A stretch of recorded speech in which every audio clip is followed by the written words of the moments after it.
एक बार की बात है। पुराने जापान के सबसे बड़े और प्रसिद्ध बौद्ध मठ में एक जवान बौद्ध भिक्षु रहता था, जो कि उस समय के सबसे विख्यात और सम्मानित जैन मास्टर का शिष्य था। वह बौद्ध मठ में जैन मास्टर की सेवा करता और उनसे जैन की शिक्षाएं लेता। वह उनका अभ्यास करता। वह नौजवान बौद्ध भिक्षु बहुत ही होशियार, मेहनती और अपने कार्यों के प्रति ईमानदार था। वह जैन मास्टर के द्वारा दी गई हर एक शिक्षा का पूरे लगन के साथ अभ्यास करता और पूरी ईमानदारी के साथ उनका पालन भी करता। वह कभी भी अपने गुरु को शिकायत का कोई अवसर नहीं देता था। इसीलिए जैन मास्टर भी उससे बहुत खुश और संतुष्ट थे। एक दिन जैन मास्टर ने अपने उस शिष्य को एक बहुत ही महत्वपूर्ण काम देने का निर्णय किया। उन्होंने शिष्य को अपने पास बुलाया और उसके हाथों में एक पत्र देते हुए कहा, तुम्हें इस पत्र को जितना जल्दी हो सके क्योटो शहर में रह रहे इसके असली मालिक तक पहुंचाना है। लेकिन याद रहे, किसी भी हालत में यह पत्र तुमसे खोना नहीं चाहिए और ना ही किसी दूसरे व्यक्ति के हाथ लगना चाहिए। इस पत्र का जल्द से जल्द इसके सही मालिक तक पहुंचना बेहद ही आवश्यक है, क्योंकि इसमें हजारों लोगों की जिंदगी और मौत का सवाल है।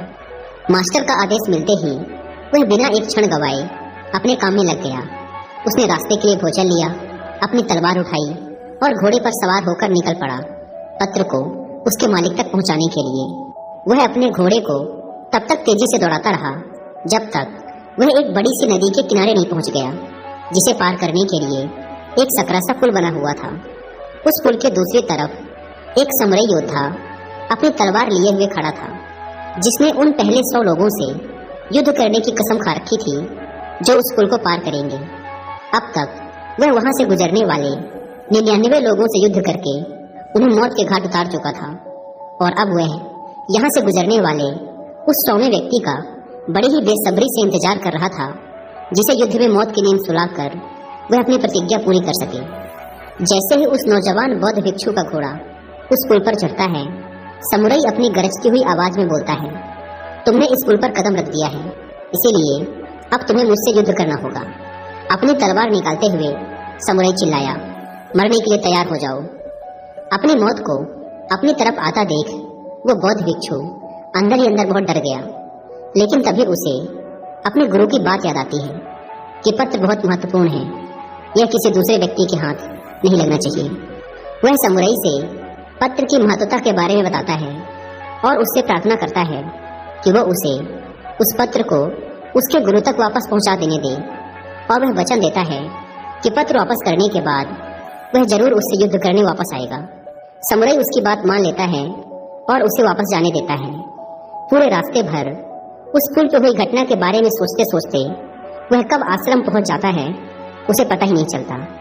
आश्रम पहुंचते ही वह तुरंत जैन मास्टर के पास जाता है और उन्हें सारी घटना कह सुनाता है, इस उम्मीद में कि शायद मास्टर उसकी मदद करेंगे। लेकिन पूरी बात सुनने के बाद मास्टर सिर्फ इतना ही कहते हैं, मेरे पास ऐसा कोई तरीका नहीं है जिससे तुम एक समुराई योद्धा को तलवारबाजी में हरा सको, इसीलिए तुम्हारी मौत तो निश्चित है। लेकिन हाँ, मैं तुम्हें मृत्यु का सामना करने का सबसे अच्छा तरीका जरूर बता सकता हूँ। जब तुम उस पुल पर पहुंचो तो अपनी तलवार को अपने सर के ऊपर उठाना और अपनी आंख बंद कर लेना और पूरी शांति के साथ खड़े होकर इंतजार करना। जब तुम्हें महसूस हो कि कुछ ठंडी चीज तुम्हारी खोपड़ी को छू रही है, तो यही तुम्हारी मृत्यु होगी। इसके बाद वह नौजवान बौद्ध भिक्षु दोबारा अपने सफर पर निकल पड़ता है। इस बार वह अपनी मौत का सामना करने के लिए पूरी तरह से तैयार था। इस बार ना तो उसके अंदर कोई घबराहट थी और ना ही किसी प्रकार का डर।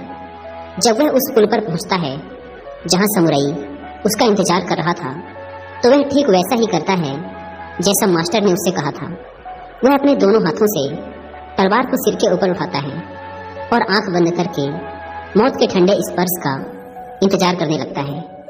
जब समुराई उस नौजवान बौद्ध भिक्षु को ऐसी अवस्था में देखता है, तो वह समझ जाता है कि जरूर यह भिक्षु किसी सच्चे महान गुरु से मिलकर आया है, क्योंकि उसने आज से पहले आंख बंद किए हुए तलवारबाजी की ऐसी मुद्रा और लड़ाई से पहले चेहरे पर इतनी शांति कभी नहीं देखी थी।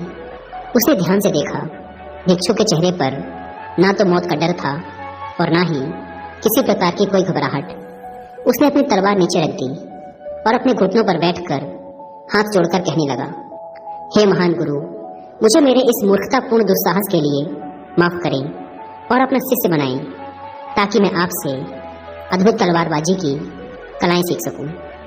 दोस्तों, वो बौद्ध भिक्षु हम हैं और वो समुराई हमारे जीवन की सबसे विकट समस्याएं। कई बार हम ऐसी स्थिति में फंस जाते हैं जहां से बाहर निकलने का हमें कोई रास्ता नजर नहीं आता। तब ऐसी परिस्थिति में हमें खुद को शांत, पूरी तरह से शांत रखने की जरूरत होती है। सोचिए, अगर उस जवान भिक्षु ने समुराई के सामने अपने प्राणों की भीख मांगी होती या उसके सामने रोया गिड़ाया होता, तो बहुत बड़ी संभावना थी कि समुराई उस पर हंसता और अगले कुछ ही पलों में उसे टुकड़ों में काट देता। या फिर अगर उस भिक्षु ने डर कर, घबराहट और जल्दबाजी में समुराई पर हमला कर दिया होता, तब भी उसका यही परिणाम होता।